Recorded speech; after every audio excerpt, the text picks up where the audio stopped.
तो hello guys, अस्सलाम वालेकुम। क्या हाल है? ठीक हो? मैं हूं मोहम्मद अदनान गाज़र। आप देख रहे हैं अपना यूट्यूब चैनल नौशहरा विलेज।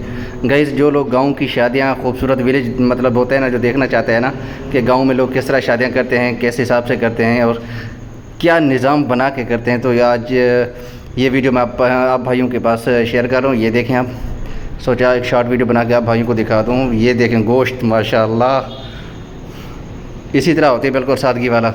ना यहाँ पे कोई होटल वगैरह होता है ना कुछ, बिल्कुल बिल्कुल सादा ही सादा निज़ाम होता है माशाल्लाह।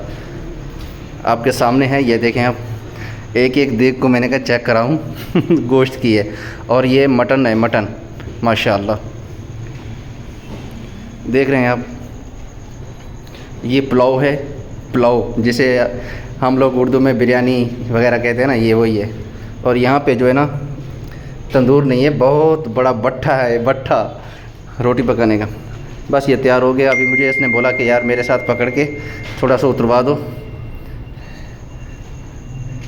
ये देखें, बस ये चूल्हे वगैरह इधर उधर फेंक रहे हैं। अभी ये इसके साथ मैं उतरवा रहा हूँ। देखें, एक हाथ में मेरा मोबाइल फ़ोन है और दूसरे में इसके साथ देखें उतारा हूँ। क्या करूँ यार। वीडियो को लाइक लाजम कर दीजिएगा शुरू होने से पहले, मेहरबानी।